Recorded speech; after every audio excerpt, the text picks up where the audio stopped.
ఈరోజు తిరుపతి సభలో మన డిప్యూటీ సీఎం పవన్ కళ్యాణ్ గారు మాట్లాడుతూ వెంకటేశ్వర స్వామి ప్రసాదం అపవిత్రమైందని మేమిప్పుడు చెప్పాము అని రివర్స్ ప్రశ్నిస్తున్నారు.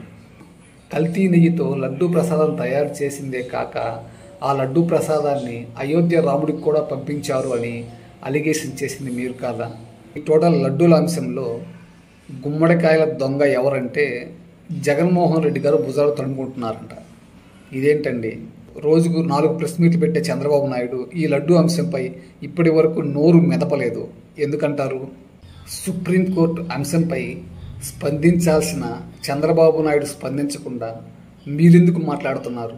సుప్రీంకోర్టు అంశంపై మీరెందుకు భుజాలు తడుముకుంటున్నారు? టోటల్ ఈ అంశంలో సిబిఐ విచారణ అంటే మీరెందుకు భయపడుతున్నారు? సుప్రీంకోర్టు పరిధిలో విచారణ చేయాలి అని అడుగుతుంటే మీరెందుకు భయపడుతున్నారు? జగన్ మతాన్ని తిరుపతి లడ్డూ ప్రసాదంతో ముడిపెట్టి రాజకీయం చేయాలని చూసింది మీరు. ఎవరు తీసిన గోతిలో వారే పడతారని పాత సామెత. ఆ సామెత మీ అంశంలో నిజమైనట్టు కనిపిస్తుంది. సార్ పవన్ కళ్యాణ్ గారు, పైనున్న వెంకటేశ్వర స్వామి అన్నీ చూస్తున్నాడు. సుప్రీంకోర్టు విచారణ జరుగుతుంది. నిజానిజాలు బయటపడతాయి.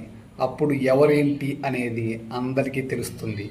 సుప్రీంకోర్టు విచారణ పూర్తయి తీర్పు వచ్చే వరకు మీ వేషాలు మీరు వేసుకోండి, మీ మోసాలు మీరు చేసుకోండి. ఆ తర్వాత చేయడానికి ఏమీ ఉండదు.